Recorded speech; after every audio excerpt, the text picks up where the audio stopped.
It's not 10. Hello, everybody. Hey, you how's notice? it going? Eleanor always points out all the technical difficulties of this highly produced show. I mean, there is Hey, a that team. looks so cool. There's a though. team of like 700 people that make this happen. Thanks for being here, everybody. Everyone give a round of applause to Liz for the badassery that you got to see beforehand, like Yes. the cool picture of Lee with the I don't know what that is. the stripes on the Okay. screen. Eleanor just had a seizure, but we're going to have a hell of a show for you. We are going to get into the fact that Matt Taibbi has just revealed the incredible censorship by Twitter, which, yes, I know some of you already mentioned it. We knew Twitter was censoring things, but there's a difference between knowing, kind of feeling, I have a strong feeling A, B, and C, and fucking seeing the evidence, the proof that this is what is going on and has been going on for years. It's like the known, unknown, known type situation. Something like that. There's a strong Rumsfeld feel. Weirdly, I was going to say something else about a Secretary of Defense in terms of finally seeing the proof later, which is like a lot of people knew that the Gulf of Tonkin was bullshit. You know, we were firing at storm clouds was the ultimate reality. And then we put troops on the ground in Vietnam because of those storm clouds fucking offended us. And another Secretary of Defense, McNamara, Rumsfeld, I think, was under him for a while. In bed.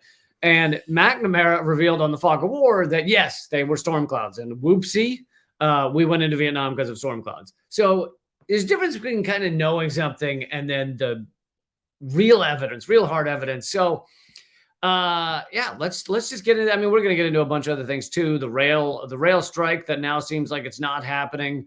The truth about Ron DeSantis that has just come out. There's a lot of good things we're covering on this episode. Bad things, really. No, I find them all positive. I am a big fan of workers being thwarted and people enjoying torture. In fact, torture is one of my pastimes. All right. Or taking. What you offering? Hey now. Okay, so this is also the mic is over there. Oh man. Mic's over there. Well, actually, this it might not matter because I don't think I actually had the USB mic going.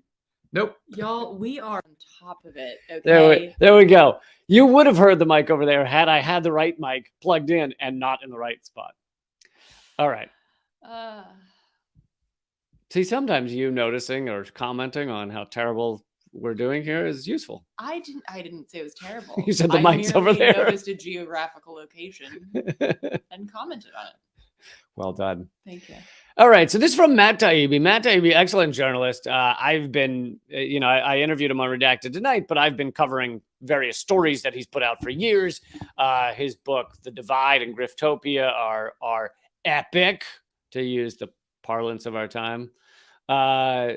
And this is his latest investigation. He has the documents, as Alex Jones would say. He actually has the internal emails from Twitter executives and other higher ups at Twitter, and he's revealing what went down with the Hunter Biden laptop story. You will remember that Hunter Biden's laptop he left it at a store or something. Then it got given to the Republican Party. They were going to use that as their September, October surprise, where you upend all of the election polls by revealing something.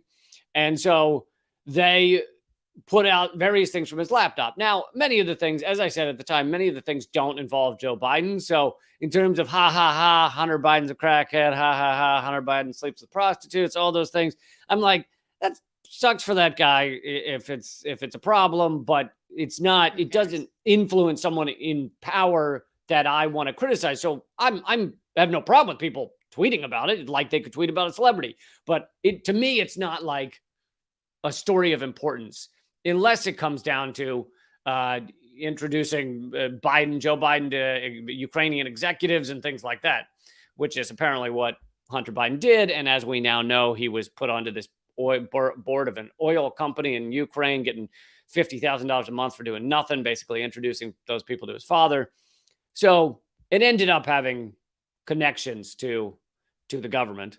And at that time, that story comes out, the laptop comes out, all that shit, and it's covered in the New York Post, and it is banned, like fully banned on Twitter and Facebook. And Twitter says you can't post about it, you can't DM somebody about it. There is no way to share that story leading into the election of Biden versus Trump.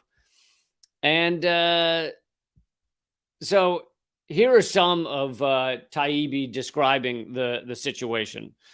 I'm just going to read some of these. It's a very long thread, but he says, Twitter in its conception was a brilliant tool for enabling mass communication, making a true real-time global conversation possible for the first time. And that's, wow, Chuck, thanks. And that's actually very true. I don't think Occupy would have happened at the size it did without Twitter.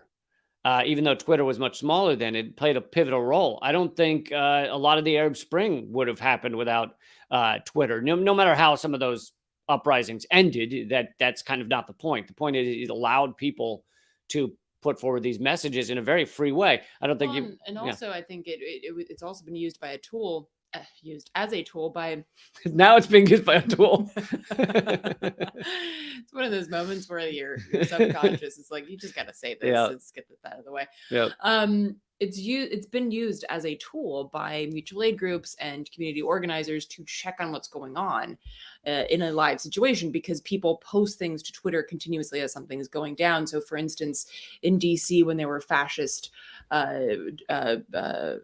protests or fascist gatherings, then mutual aid folks would watch on Twitter to see what was going on, so that the people who were there, and sometimes it would be me or sometimes it would be somebody else, would be able to get information out and say, hey, heading up 16th Street, heading over on towards Columbia Heights. So people would be able to know, because it's, and then obviously there would be more secretive information shared on things like Signal, but you'd also be able to share this information in real time with people as part of an entire community.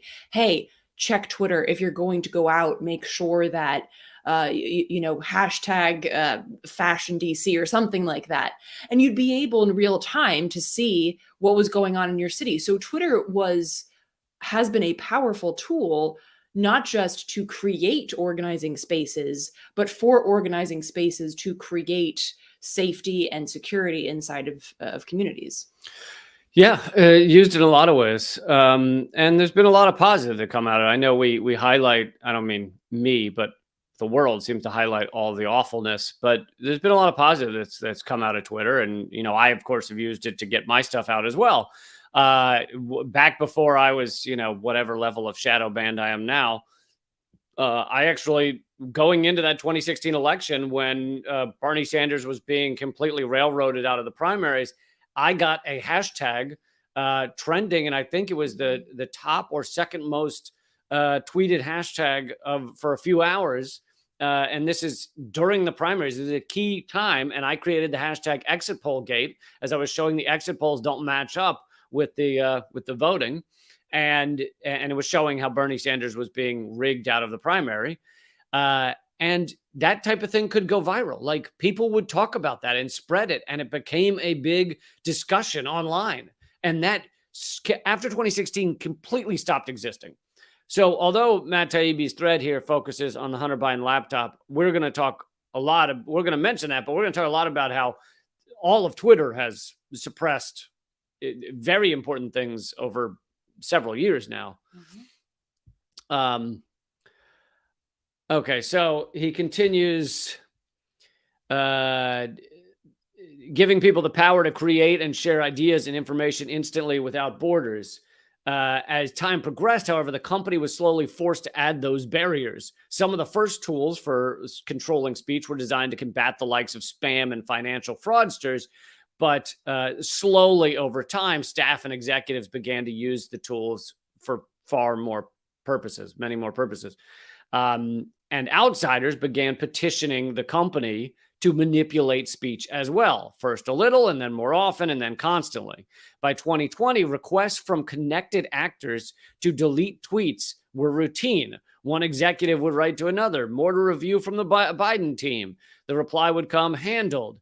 And these are the emails he's showing here that show that the Biden team would simply contact Twitter, say, this is the type of stuff we don't want out there. And Twitter would immediately, it's tough to say what they did with it, obviously delete that tweet, but possibly even suspend the user, various forms of censorship. Celebrities and unknowns alike could be removed or reviewed at the behest of a political party. Both parties had access to these tools. For instance, in 2020, requests from both the Trump White House and the Biden campaign were received and honored. However, this system wasn't balanced. It was based on contacts because Twitter was and is overwhelmingly staffed by people of one political orientation. There were more channels, more ways to complain open to the left. And then he says, well, Democrats. The left, yeah. But Matt Taibbi knows this because I've heard him discuss it before, but he's instead still using the terminology. Probably because a lot of people conflate the two, so he's trying to make it easier for people to follow along with his thread. I hope he doesn't actually feel that the Democrats are left. Right. He's speaking to the way people tend to call this system, but Democrats are not left-wing. In almost any way. I mean, not to mention they're the party of pro-war now, fully pro-war. So have been, but it used to be both of them more. So there's actually a handful of Republicans that are against the war in Ukraine now, which is fucking everything's upside down. But it shows that Democrats are not left. The Republicans may be right, but the Democrats are also right. So you have two parties that stand for the same shit most of the time. And, so saying that, yes, Democrats had more access to suppressing Twitter, but that doesn't mean that the left was allowed to speak freely on Twitter. And I'll mention that again in a moment. I'm about halfway through with this, so bear with me. But so then he gets into the Biden laptop. On October 14th, 2020, the New York Post published Biden's secret emails, an expose based on the contents of Hunter Biden's abandoned laptop. Twitter took extraordinary steps to suppress the story, removing links and posting warnings that it was unsafe. They even blocked its transmission via direct message, a tool hitherto reserved for extreme cases like child pornography. White House spokeswoman Kayleigh McEnany, and again, just to clarify here, she is the worst human being in the world. But in this case, she shouldn't have been censored. She was locked out of her own account for tweeting about the story, prompting a furious letter from Trump campaign staffer Mike Hahn, who seethed, at least pretend to care for the next 20 days. This led public policy executive Carolyn Strom to send a what the fuck email. The laptop story had been removed for violation of the company's hacked materials policy. So basically, they made up a reason to delete all coverage of this. And let's see, he goes, it seems to have largely gone all the way to the top, with the exception of CEO Jack Dorsey, who didn't seem to know this was going on, and the head of legal, Vijaya, you want to pronounce that name? Gata? I don't know. But he was the head of it, and you can see the confusion in the following lengthy exchange. He says, I'm trying to understand the policy basis for marking this as unsafe. And then there's a little mention of Ro Khanna, the congressman, contacted Twitter, and despite being a Democrat, said this seems like it's against freedom of speech. So even a Democrat was contacting Twitter to say this seems wrong. So this is one example, and it obviously is the most extreme example because they banned people from even sending it via DM to each other. But this type of thing was and is, although I don't know what Elon Musk has stopped, maybe a lot of it, but is routine for Twitter and for a lot of big tech. And Matt Taibbi is not mentioning it in this, but the and I guess we'll call ourselves the far left, the radical left, because radical is a very positive term, as Eleanor can explain.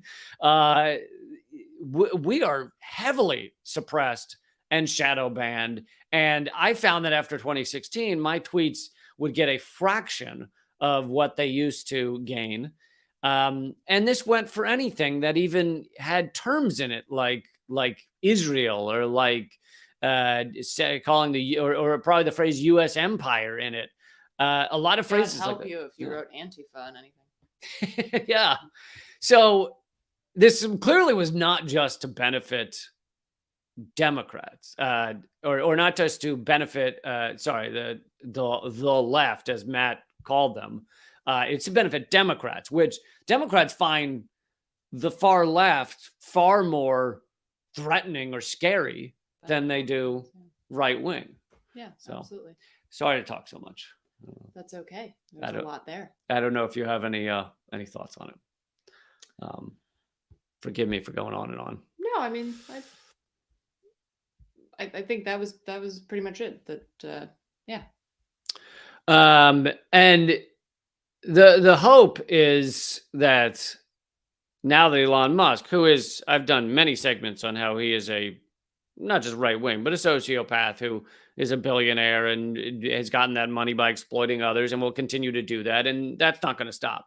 But it is possible that he is actually taking some of the governors, some of the controls that have suppressed left-wing thought, yes, right-wing thought as well, off of some of these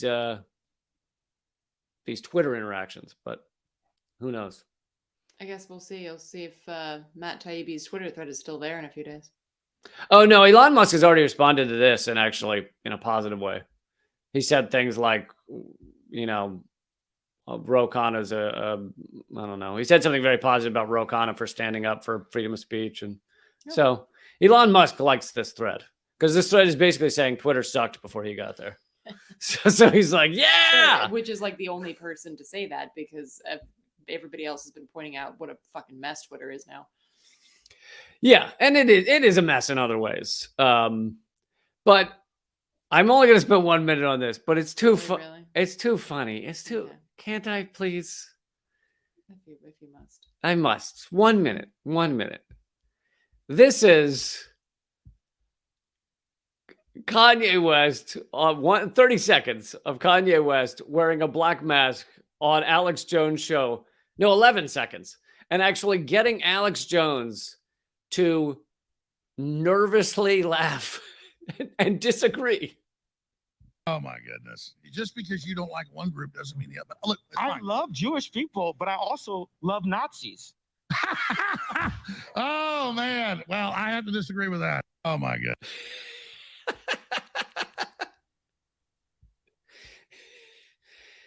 Alex Jones is the good guy in that. Do you have any idea how fucking out of your mind you've got to be to make Alex Jones laugh nervously? How fucking out of your mind? Yeah. Amazing. All right, moving on. Would you rather do railroad strike or Ron DeSantis next? Either one's fine. Okay. Here is Eleanor just did an excellent interview for Project Censored with Mike Preisner on the revelations on Ron DeSantis. And I just wanted to briefly give a review of what Mike uncovered in his interview and what you talked to him about. Wait, you wanted to, or you're asking me to? Oh no, I'm asking you to. You said I briefly wanted to do, and I was like, okay. Yes, I meant. Sorry, I would like to present to the audience. Okay. Via you. It was your interview. So. And if I can just clarify, people might be wondering why I had no response to what just happened. I find it to be a waste of time, and I find it to be ridiculous to give both piece of shits any extra Forgive platforming. Me. No. Forgive me. I'm sorry. It's your show. If it were my show, I wouldn't have played that. But it's your show. I mean, I guess it's supposed to be both of our show, but whatever. I think there's way more important shit happening in the world than whatever both of those fucksticks say or do. So anyway, I agree. We can move on. So Mike Preisner is a badass Army veteran and investigative reporter and producer. And he recently came out. If you're not familiar with his podcast, Eyes Left, I definitely recommend that you check it out. And this is the original space where he interviews a former prisoner of Guantanamo Bay and talks to him about Ron DeSantis, and also talks to a member of the military, Mansour Adayfi. That's the former prisoner of Guantanamo Bay. And so basically, this is about Ron DeSantis. If you don't know that name, then I'm jealous of you because I wish that I remember way back when I did not know this piece of shit's name, and I was a happier person because of it. Ron DeSantis, I call him the efficient fascist. Trump is the inefficient fascist because he doesn't really know what the fuck he's doing. He just wants attention and money, and he doesn't really know what the fuck he's doing. Yeah. DeSantis knows what he's doing. And I talked to Mike Preisner about this. I've long felt that Trump was not really at all as scary as this country could get. And I thought that it was very dangerous to think that he was like the pinnacle of the horror show. Not just because he's an idiot, but also because he is so similar in terms of his actual platform to the Democrats. DeSantis is a different beast, though, and beast in like the most twisted and horrific, like, just picture that you could ever conceive of.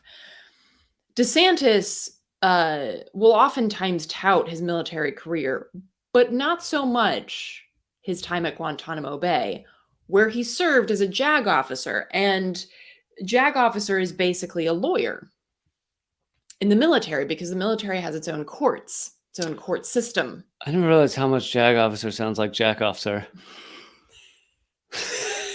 Which coincidence? I don't know. I mean, You tell me. I'd say it's appropriate. So he was a JAG officer, and basically, as a JAG officer, you have to know the law. You have to know about, for instance, Article 3 of the Geneva Convention, which is about how to deal with prisoners of war and that you're not allowed to torture them. And as a JAG officer, you're not only supposed to know, like, you it's not that like a lot of people know about Article 3 of the Geneva Convention. As a JAG officer, like, you know this to a T, Right. And your whole point of existence supposedly is to uphold this. So basically, I'm not going to go into too much detail because I think it's so much more powerful to either listen to Mike or in reality listen to his interview that he did on his podcast, Eyes Left. But basically, Ron DeSantis was at Guantanamo Bay at the height of the torture program at Gitmo. And he was sent there on purpose, as Mike points out. He was sent there because they knew that he was the guy that they needed to ensure that this stayed under wraps. The prisoners at Gitmo were going on a hunger strike. And if this got to the international stage, then it would look really bad for the US, right? And so they sent people like DeSantis, not because they knew that they were actually going to uphold human rights, but because they knew that they would do the opposite. And DeSantis didn't just not uphold the basic human rights of these prisoners. He took pleasure in their torture. And the descriptions by this former prisoner from Guantanamo is fucking grotesque. The way that he describes how DeSantis worked in that environment is awful. And it's so important that this information gets out there. And I asked Mike about this because I think a lot of us might be like, oh yeah, that's really interesting and important to share these stories. But it's more than that, because what do you do when you get someone who literally takes enjoyment out of torturing people and you give them the most powerful platform in the entire world. It's one thing to put Trump up there. Again, another thing to put Biden or Obama or whatever the fuck. These people are all war criminals. But were they war criminals before they got to the White House? Because DeSantis is. And DeSantis That's a good enjoys. point. That's a great point. He enjoys being a war criminal. And that's the difference. And that's, I think it's really important that this information gets out there and that people, and as Mike pointed out, that more journalists make sure that these ghosts haunt him. I know it's simplistic or reductive, but I've heard that as the definition of the difference between sociopath and psychopath. Both don't give a shit about harming people, hurting people, but psychopaths actually enjoy killing or harming others. Whereas I'd say most of our government is sociopaths. It's not that they necessarily are like, I love bombing a child. It's that they don't give a shit. If it's going to enrich America more or gain power or whatever, then do it. So yeah, I hadn't thought of that he'd be the first, maybe the first, maybe the second war criminal going into the White House. Like on day one, he's already. And that enjoyed it. Clearly enjoys harming people in the most grotesque way. That.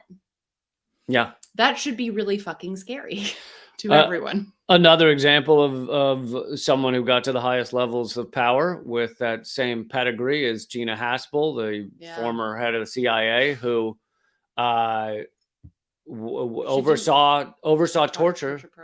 Oversaw the torture program in various places, in various black sites around the world, and was known for enjoying it, was known for liking watching people be tortured, essentially all of them innocent people. Guantanamo, there's been zero charges against anyone because they can't get anything to stick because there are no charges. Well, because, and Mike talks about this too in the interview, and I interviewed him on Project Censored Radio, which you can check out at projectcensored.org.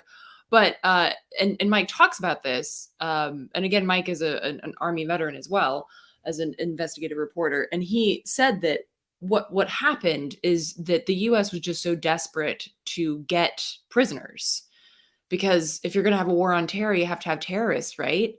And the U.S. had basically clobbered Al-Qaeda, basically clobbered the Taliban by the end of 2001.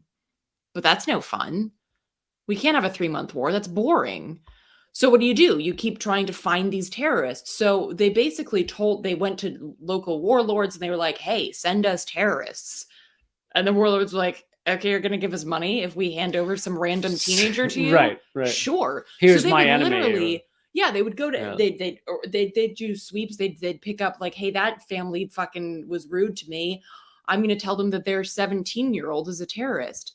And it's not like the U.S. is going to check up on any of this. It was sure, I'll just take these fucking kids. And a lot of them were kids when they were first taken to Gitmo. And it's none of these people did anything that can be proven. And so they're just sitting there to rot. And that's exactly what the U.S. wanted. They just wanted somebody to throw in a cage to say, look, we have terrorists. This is why we have to continue the war on terror. This is exactly what DeSantis has said. Because when Obama was talking, the only time that he's talked about being at Gitmo was when Obama was talking about closing Gitmo, which he fucking promised to do, which he didn't do. DeSantis came out of fucking the woodwork to say, we can't close Gitmo. There are monsters there. And I know because I've been there. And I'm like, yeah, there were monsters. There were monsters there. You're damn right. He's one of them. Yeah. But so, yeah, I mean, the people at Gitmo, yeah. So everybody check out that interview on Project Censored. All right, we are moving on to another topic. Thank you so much, everybody who's here, everyone who's leaving comments. Comments always help. That not just do we enjoy reading them, but it also helps with the algorithm gods that lord over us. All right, let's get into what has happened with the possible rail strike that it seems is unlikely now. Don't say that. Well, they just signed the bill. Well, yes. Go ahead. But how can you make it? You can't actually make it illegal to strike. Right. Because you could just do it anyway. Right. And I'd also like to point out that almost every strike in the history of the United States that we think about has been illegal. Like the mining strikes, garment workers. Like these strikes were illegal at the time, and they fucking did them because they had no other choice. And I think the point here is that this is not over, because how long can these people live without any quality of life? And if you make it illegal to strike, okay, well then I'll end up in jail as opposed to potentially dying on the job because I haven't slept in 5 days.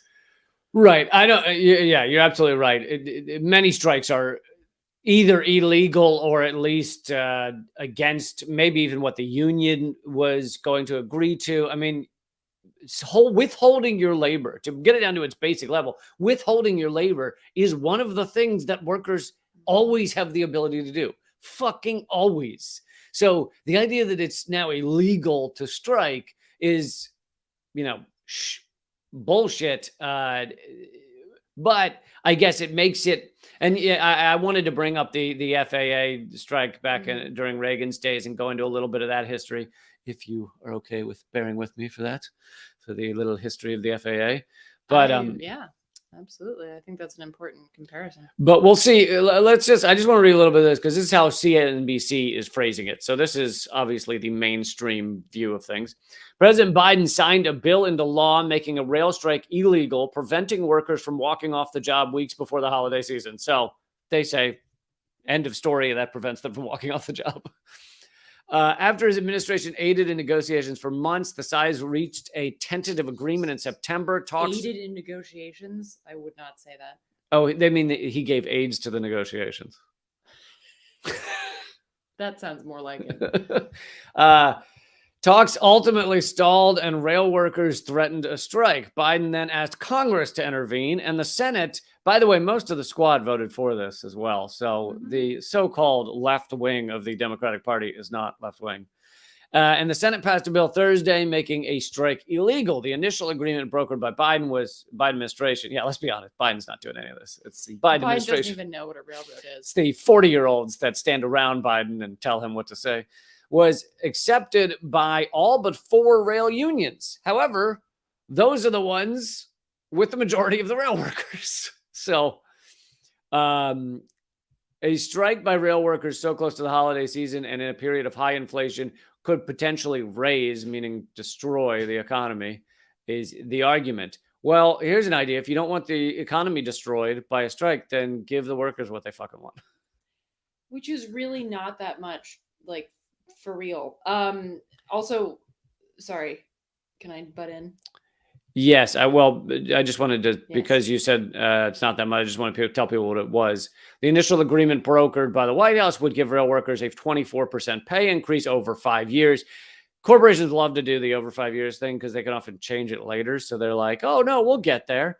From 2020 to 2024, immediate payouts averaging $11,000 upon ratification. Under the agreement, workers would receive 1 extra paid day off and the promise that they could attend medical appointments without penalty. I love that that was even a thing they needed to fight for. Like, you should be able to attend medical appointments without penalty to begin with. Workers, though, balked at the lack of paid sick leave because under the agreement, they would have to use unpaid time off for medical appointments. All right. Sorry. Just wanted to. Well, and not only that, but so I had an interview with a member of RWU, which is the Railroad Workers United Coalition.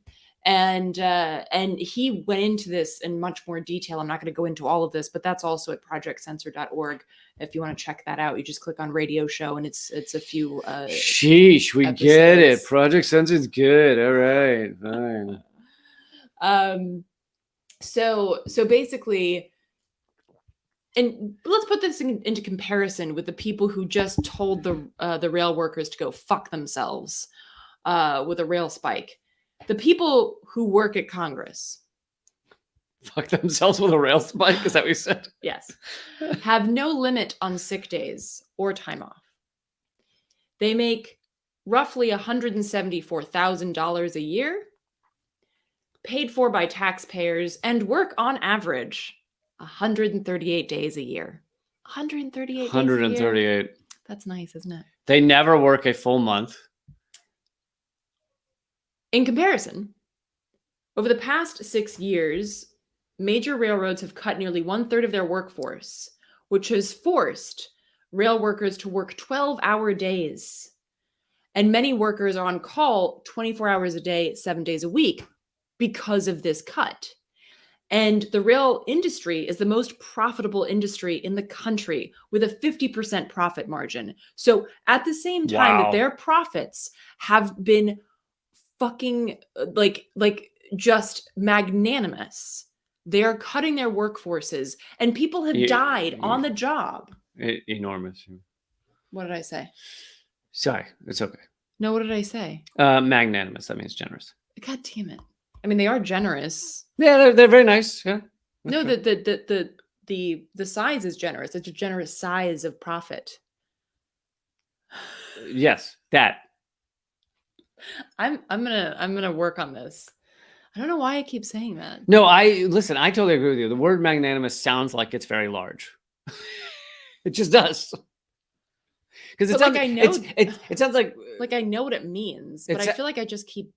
it It's sounds not like the first time that I've done that. it sounds like the combination of like maximum and enormous. Magnanimous. Well, let's put a pin in that. So on top of this, rail workers say like they often have to request time off months in advance. But how can you request time off if you don't know when you're going to get sick? Because who the fuck knows when they're going to get sick? Who the fuck knows when their kid is going to get sick, or their partner, or their fucking mom, or their like whatever? You can't plan an emergency. That's not an emergency. Right. Then that's a fucking trip.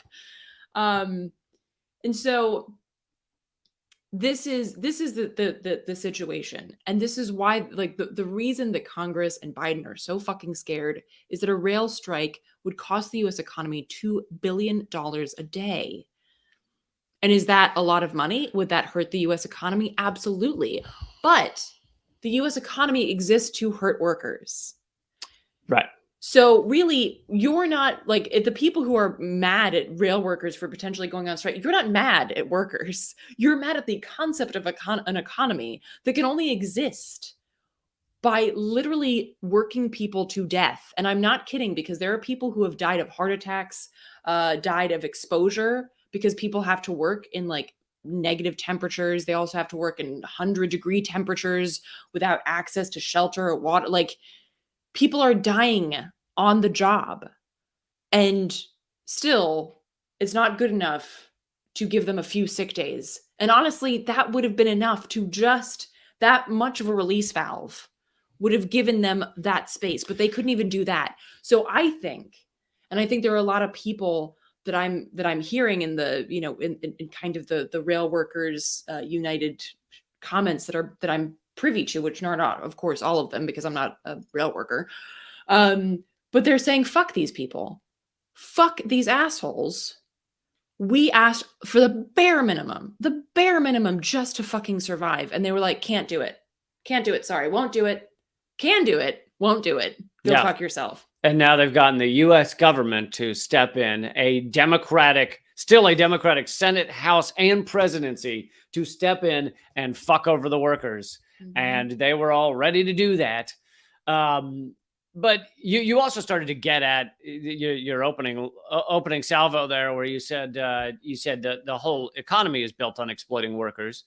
And, I like to talk about the multiple layers of reality. You have the surface layer, which is what I was just reading from CNBC. And you're getting down to some of the deeper layers. And then, there's a deeper layer of like, you have the ruling class, which does not work nearly as hard as they expect the working class to work. There is no way that I don't give a fuck when Jeff Bezos wakes up in the morning. He's not working as hard as a fucking rail worker. I can tell you that right now. And they also, I don't know the last time a rail worker went to space. There was one time, but it was explosion went haywire. And anyway, but But on top of that, they're, the ruling class makes 100 times what an average rail worker makes, or whatever. I'm making up numbers, but it's probably far more than 100 times what I see, than compared to what a CEO makes.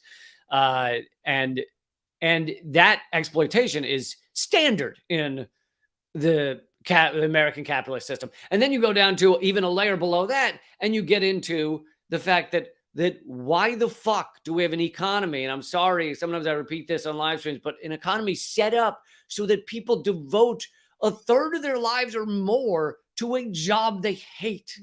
Like, that is not how the world needs to work. In fact, it didn't work that way until a couple hundred years ago. And now we just say, oh, that's just the norm. You wake up, you go and do a job you fucking despise, and then you come home and you try and rent back your weekends from corporate America. You try and work so hard 5 days a week that you get 2 days to actually live the life you want. It's insanity. And most of these layers of reality you're not going to get from any of your mainstream media, many independent outlets. What's going on over here? What just happened? I was going to type in this website because somebody was asking about donations. And instead of railroad worker, I typed railroad. Railroad? Because I typed it the way it's... So, for those of you who didn't see the last live stream, Eleanor has a thing of saying railroad workers. Is it railroad? No, it's railroad. Railroad. Yes. Railroad workers. Okay, that was railroad workers. That didn't even have a D involved. Railroad workers. Railroad worker. And it gets worse every It's time. fucking dumb. Why would you put 2 R's and a W next to each other? That's a bullshit move. It gets worse every English. time. So you typed into your I typed in railroad. search bar. Okay. Anyway. Railroad. I'm sorry. Railroad workers. I did want to make a point here. So pretty much any strike that you've heard of since before, not all of them, but like before FDR were illegal, right? And so people would spend time in jail. They would, they'd have wages taken. They'd be beaten by scabs and police and all that other shit. And they did it anyway because, and I'm going to quote somebody that I met in West Virginia who talked about this, because the fear of change, it becomes less scary than the fear of things staying the same. And I think when you get to that point, fuck you. Okay, put me in jail. Maybe I'll sleep. And I think that's where we're at right now. And so I obviously can't tell and I wouldn't, these rail workers how they should act or what to do. But I would say this, first of all, there are people who have your back. Folks are asking about donations, and I'm gonna tell folks how they can support. But also, this is you have this power, and this is just evidence of that. The fact that they're telling you it's illegal means that they're fucking terrified of you. And if you went on strike anyway, what are they gonna do? Send Biden to work the railroads? No, they don't know how to fucking do it. And I know you're gonna bring up the FAA. Unlike with air traffic control, there's nobody else they can get to do it. This is specialized fucking work that takes a long time to train for. And so they have nothing, they can't do anything. So either way, shit gets stalled. And then the ball is very much in their court. Are you going to keep these people in jail? Or are you going to give them the measly basic human rights that they're asking for and let them get back to work? Because if you take the time to train new people, that's months of time that your economy is shit. So really, you call their bluff. Call their fucking bluff. Mm-hmm. That's what I would say. And I'm not a real worker, so I'm not trying to say that I am in a place to... Yeah. But that's what I would say. It's all great points. You wanted to give a website? Yes. It's not a lot of W's. So you can donate at www.railroadworkersunited. You know what's crazy is earlier you nailed it when you first started talking. Did you notice the pregnant pause? I go railroad workers. There was If I put the in there, if you like put the a wick, yeah. wick, like a there like a was there remix. was a pregnant pause, I'd say, with triplets. You don't have to rub it in. I'm doing the best I can. All right, so I want to get to this real quick. So I'll try and because I don't want to waste all our time on this. But so It's not wasted, Lee. it's true. It's an important history, and so yes, it's covered by NPR National Petroleum Radio, but I think it's an accurate history. But it's talking about when President Reagan fired the air traffic controllers, and many people point to this as the moment that the ruling class control over workers shifted into a place where unions were crushed and workers felt they had very little, no power. It was 1981. The FAA, the Flight Controllers Union, representing those who man America's air traffic control facilities, called a strike. The union represented 13,000 people. The Professional Air Traffic Controllers Association was protesting what they considered to be unfair wages, long work hours. They walked off the job. 2 days later, Reagan fired more than 11,000 of those who hadn't crossed the picket line, and that dealt a serious blow to the American labor movement. Now, these folks, what was kind of groundbreaking in this is that they have a specialized job. You can't just go and grab somebody standing around at a Walmart and say, hey, come land the planes. So with a specialized job and a job that takes a real education, a lot of education, they thought, understandably, that they could go on strike, demand what they wanted, and it'd be given to them because they had that leverage. They are impressive workers who work hard and know their shit. But Reagan proved to the business community, the business world, that that's not always true. And here's how they did it. Let's see. The government had a card up its sleeves. The plan was if they could just find enough qualified people out in the world to cross picket lines and then climb up into those air traffic control towers, that maybe the planes could keep flying, or at least enough planes to show the strikers that they're not so irreplaceable after all. So they stole them from military controllers. They were put students, air traffic control students, on accelerated tracks. Yeah, that sounds real safe. They tried to offer retired air traffic controllers a lot of money to come back for a few weeks. And basically it worked. Nearly half of all scheduled flights on the first day landed, and by day two, 75%. And so Reagan went ahead and fired all of those air traffic controllers. And this is an interesting point that I think is really important. A seemingly small thing happened that made a huge difference in U.S. labor history. On that day, when they were the second day of the strike, the skies were blue. That's the thing. In much of the country, little clouds, great visibility, ideal if you're, say, a replacement air traffic controller or a student who has no idea what you're fucking doing, landing a bunch of planes. You're hoping for clear skies. And there was clear sky. The God I don't believe in was smiling down on the scabs. God's a scab. Anyway, so Reagan did that. Strikers were, after that moment, strikers were no longer the sympathetic ones. They were propagandized as selfish lawbreakers screwing over regular Americans. And by 1982, this became a common lecture in business classes as to how to deal with workers. And this is the last part. Suddenly around America, strike breaking became the thing to do. Striking copper miners in Arizona, fired. Striking paper workers in Maine, fired. Meat packers, bus drivers. So many strikes in the 80s were broken to the point where unions realized the employers almost wanted them to strike so they could fire them and replace them with non-union workers. And if you realize that your boss wants you to strike so that they can fire you and rehire someone else, that is going to make you less likely to strike, the main piece of leverage that unions have. So this was a major shift in American worker history. Right. But again, what are they going to do?